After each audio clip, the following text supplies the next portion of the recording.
తులసియే ఇదంతా కావాలని చేస్తున్నట్టుగా అనిపిస్తుంది మావయ్య. అవును మావయ్య, అత్తయ్యని నిలబెట్టి నలుగురిలో మిమ్మల్ని అవమానించాలని కదా తన ప్లాను. నిజమేరా బసవా, నీ వల్ల టికెట్ వదులుకోవాల్సి వచ్చిందని గ్రహించింది కాబట్టే అదిలా దెబ్బ కొట్టాలని చూస్తుంది. కింగ్ కాలేకపోయినా కింగ్ మేకర్ అవ్వాలనుకున్నట్టుంది పాపం.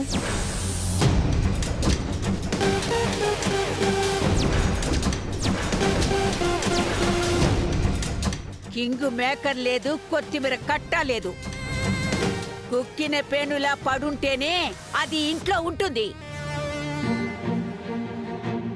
ఏ ఆగో,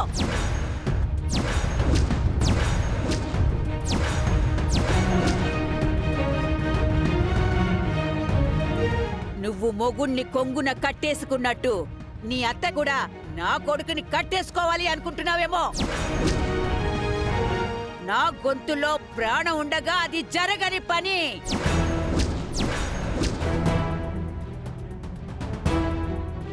తులసి, ఎందుకింత పని చేశావు? నేనేం చేశాను మావయ్య?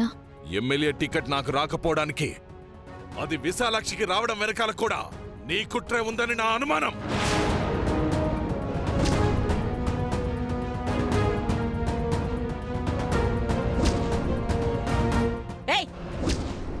మాట్లాడవేంటే?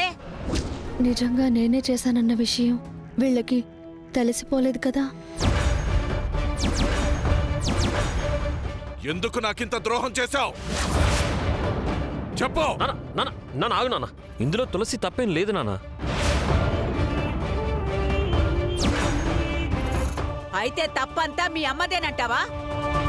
అమ్మకు కూడా ఏం తెలియదు బామ్మ, ఇదంతా ఎవరో ఒక లేడీ చేసిన పని.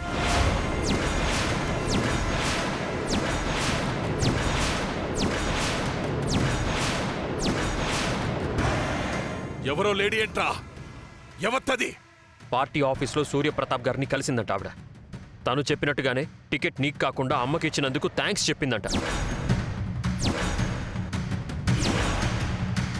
ఆఫీస్ నుంచి ఫోన్ రాగానే వెళ్ళాను, కానీ అప్పటికే ఆవిడెవరో కానీ అక్కడి నుంచి వెళ్ళిపోయింది నాన్న.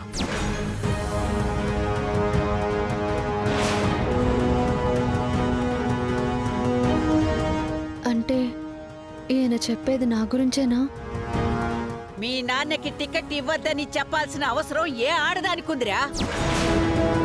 అదే నాకు కూడా అర్థం కావట్లేదు బామ్మ, కానీ ఆవిడెవరో గాని నేను తప్పకుండా పట్టుకుంటాను. ఆవిడెవరో చేసిన పనికి అమాయకురాలైన తులసిని నిందిస్తే మాత్రం నేను ఊరుకోని చెప్తున్నా.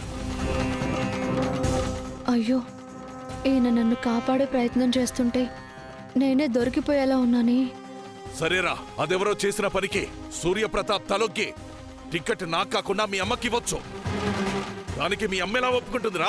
అదేంటి నాన్న అలా అంటావు? రేపు ఎమ్మెల్యే పదవి అమ్మకొచ్చినా పవర్ నీ చేతుల్లోనే కదా ఉంటుంది. రేయ్, వీడికి పవర్ సంగతి తర్వాతరా. ముందసలు అది ఎమ్మెల్యే అయితేనే కదా